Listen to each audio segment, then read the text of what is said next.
It looks like people are done shopping at Target. You know, Target is one of those companies that probably would have been just fine if it wasn't for them getting involved in politics and virtue signaling and all these other type of things that are basically a death sentence for a business. And they decided to be a good idea anyways to do these things, and now they're just finding themselves in a situation where no matter what they do, they are screwed, okay? Because right now, Target is facing a boycott. First, you had a lot of people boycotting Target due to including transgender clothing for children. A lot of people are upset about that, and rightfully so. And fast forward another year or so, then people started boycotting Target due to their strong stance on their DEI initiatives, which is something that the Trump administration is trying to abolish completely. And now that they're trying to back away from their DEI initiatives, people who are in favor of the DEI initiatives are calling for a boycott on Target. So once again, no matter what they do at this point, they are kind of screwed. And of course, just like every other business right now, they are going to be facing the tariffs that recently just got implemented and are going to have to raise their prices. And the CEO even came out recently and said that they're going to be raising prices on groceries in particular. So instead of doing the DEI initiatives, Target says that they're going to be doing a Belonging at the Bullseye program instead, which was introduced last year, which is aimed at creating a sense of belonging for their teams, their guests, and their communities. Even things like that, guys, like just shut up. Just sell the stuff and have a good deal and just shut up, right? Like that's how I feel about it. Like you don't have to come out and say anything. You know, your experience at the store should be reflective of how friendly and helpful your staff is. It should be reflective of your prices and the deals that you offer, and it should be reflective in people's overall experience shopping at your store. And I think pretty much everybody can agree that the best policy for hiring any given position, especially really important positions that require a lot of skill and care, are that the best person for the job should get the job, regardless of your age, your race, your sexual orientation, whatever, right? Doesn't matter. If you are the best at what you do, then you should be first in line for that job. And it turns out that Target is under more pressure than other similar companies like Walmart, for example, because they have a more progressive base of customers than their competitors. Like, this is something that I never really thought about, especially as a kid, because I used to go to all kinds of stores with my mom shopping when I was a kid. Target, Walmart, Kmart, you know, every store out there. We went everywhere. And to me, this is kind of crazy because I never thought of any given store being associated with any sort of like political affiliation. You know, in the past, when I've shopped at Target or Walmart as an adult, I never thought about anything like that. My thought was which one's closer and which one has the better deal. You know, if I'm only going to save $1 going to Walmart, but Target is right down the street and I got to drive 20 minutes to get to Walmart, it's not worth saving that $1.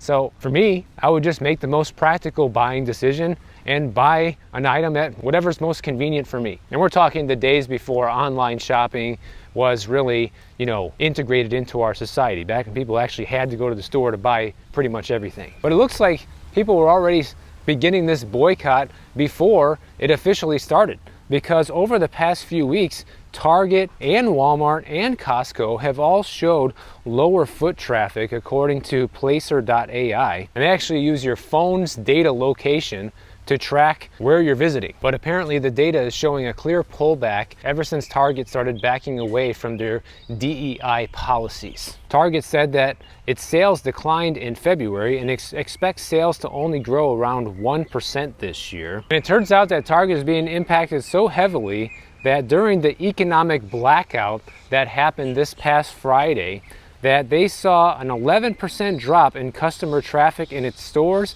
and a 9% decline in traffic on its website. So clearly, there are people out there that are following through with this. People are pissed off regardless of which stance they take on what they're doing over there. And you know, this situation with Target is really the perfect example of how when any business or company or whatever, when you go woke, you go broke. That's a nice, funny way of putting it, because that's the reality of what's going on here. Like I said before, they should just shut up. Just stay out of everything. Just be fair in your hiring practices. Always hire the right person for every single job. Don't ever speak a word about it. Make the best deals and sell the best products at your store, and you'll have your loyal customer base and no one will ever think anything about it. But no, they have to come out and they have to talk about all these things that really don't matter and get people all riled up and have people take a stance on everything, just like politics. And if you're not on the right side of it, well, guess what? Then people aren't going to be happy with you and they're going to stop shopping at your store. And you know, that's exactly why I don't really talk about politics in general here on the channel, guys, because I don't want to be divisive, okay? I want to include everybody who's interested in hearing about the economy or the housing market, and I don't want anybody thinking that I am too far gone to one side and that's why you're not interested in hearing from me, okay? Because first of all, I'm a registered independent. I don't choose sides. And second of all, both sides do a lot of dumb things.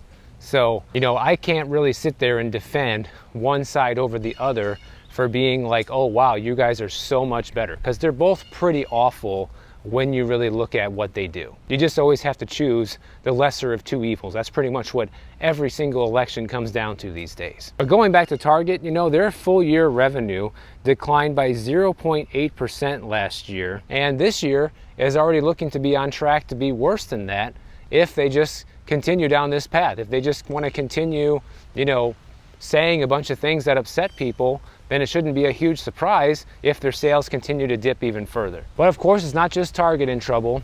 Bloomin' Brands, they have a lot of their restaurants in trouble as well, most notably Outback Steakhouse. Bloomin' Brands, they just announced that they are going to be reducing their menu items by 10 to 20%. They said they're going to be removing low satisfaction and low mix menu items on guest feedback and prep labor complexity. They say instead of making limited time offers at lower prices, the company is going to focus more on overall value, which is what every company should be doing right now, especially with how tight everybody's budget is. Here's a house that has been for sale on and off since 2021 actually, and they actually originally started listing it for sale around $2 million and went all the way up to about $2.25 million in 2023, and now they're sitting at 2.3 million and house still unsold.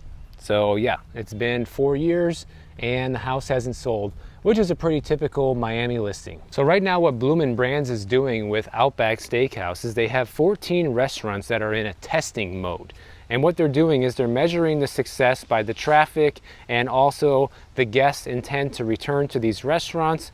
And they're using those little checkout kiosks that a lot of restaurants are putting at the table now to track guest feedback. Now, I'm not a huge fan of those little checkout things that they put at the table, but the one good thing about it is like when you are in a hurry to leave, like once you're done with your meal and you're ready to go, you don't have to sit there and wait for the waiter or waitress to come around and give you the check and come and take your payment and all of that. Like you can just pay and bail, because sometimes that can take an extra 20 minutes before they show up and it's like, come on man, I have to leave. But you know, I haven't been to Outback Steakhouse in many years. We stopped going there a long time ago due to the huge decline in the quality of food and in the quality of service. But you know, here's the thing. I believe that a lot of these big chain restaurants especially, the quality highly depends on the location of where the restaurant is actually located, as well as, you know, the staff in that location. Because here in Miami, the service pretty much sucks for everything, guys. So it's not a huge surprise that the Outback Steakhouse here in Miami completely sucks.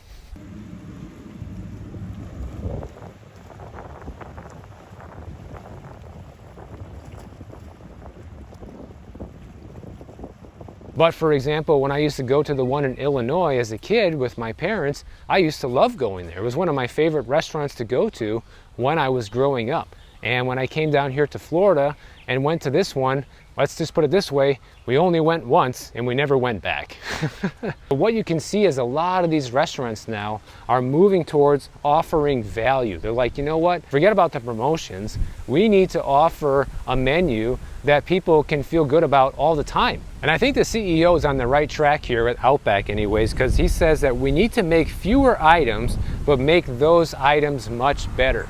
You know, that's why one of my favorite restaurants here in Miami is Houston's. They are the perfect example of a restaurant that does exactly that. The menu is only one page, it's pretty small, you know, there's not a whole lot to see. But every single thing on that menu is absolutely delicious. And the service at that restaurant, impeccable, guys. I have never, ever had a bad experience, and they are just at the top of their game like no other. It's so rare to see restaurants like that nowadays. And those are the kind of things that make me want to go back. Like, okay, I'd rather spend a little more going to a restaurant like Houston's than going to an Outback Steakhouse, even though I'm saving money, but the experience in the food is horrible. Wow, now that's what I call appreciation. Check that out. This house was bought in 1971 for $67,000, and then it was listed just a couple weeks ago for $7.5 million. Now they've cut the price down to $7.3 million.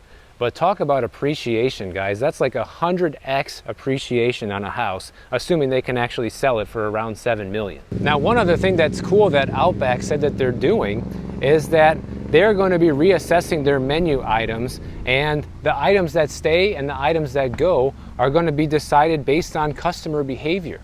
And I think that's also very smart too. Like, one thing I hate is whenever you go to a store or a restaurant, any place that sells a very popular item and they don't have it, right? But they have a bunch of everything else. It's like, why don't you guys have this? If you sell so much of it, you should know that you should be ordering a lot more of it, right? You know you're going to sell more of it. Why don't you have more? And so for a restaurant to pay attention to that type of feedback and be looking at, wow, these are the menu items that are the most popular, so these are the things that we need to have the most stock of and be ready and prepared to sell. That's smart business, guys. So let's see, maybe Outback will be able to make a recovery and actually start doing well. There was a grocery store chain that recently announced that they're going to be closing down some locations. You know, 2024 was a pretty bad year for the grocery business in general. You had a lot of different grocery chains closing down stores permanently, filing for bankruptcy, and even in some cases going out of business. And one example of that was a Denver-based grocery store called Choice Market. They shut down their operations permanently after it was unable to successfully restructure its business. Stop and Shop, they announced that they were closing down 32 of their 397 stores back in July of 2024.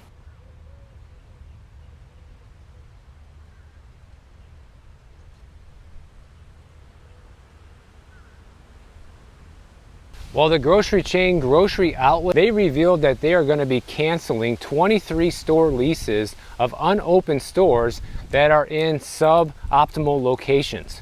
15 of which were planned to open in 2025, and 8 of them were supposed to open in 2026. And they also just informed 40 employees that they're going to be laid off here in the first quarter of 2025. So not getting off to a great start for the year for Grocery Outlet either. And now they're planning on opening about 33 to 35 stores this year, but the initial plan was to open between 55 to 60 stores. So the projection of what they're trying to do now has gone down due to the poor economy. You see, this is how a lot of real estate agents are doing this nowadays. They are just advertising up front the amount of commission that they're offering. It even says right here in the real estate sign, offering 2.5% commission.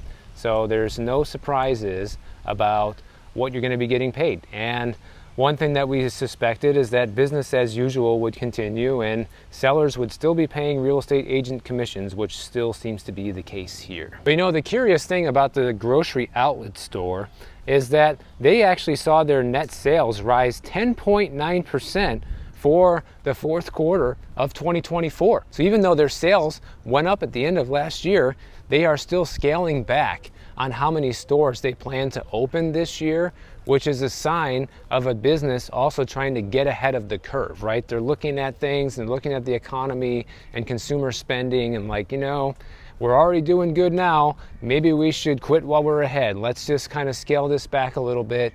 we don't need to expand as much as we originally wanted to in favor of running a strong business rather than getting too over leveraged and too over expanded, which I think is really smart. So there are some companies out there seemingly that are making some good business decisions right now, because it just seemed like before that there was too many businesses that just took the mentality of let's just like expand as much and as fast as possible, let's leverage everything to the hilt and then worry about it later, and then we'll close everything down and make all these layoffs. That's what a lot of these tech companies did during the pandemic, and that's one of the reasons we've seen the layoffs so strong in the tech sector, because they just grossly overestimated how good things were going and how good things were going to be going in the next few years. So it's nice to see that there are some companies that are taking a more realistic approach to business these days and actually listening to customers and starting to give people what they want. So if you guys enjoyed this video, make sure you are subscribed to the channel, and if you don't want to wait for my next video to come out, check out this one on the screen right over here, and I'll see you guys in the next one.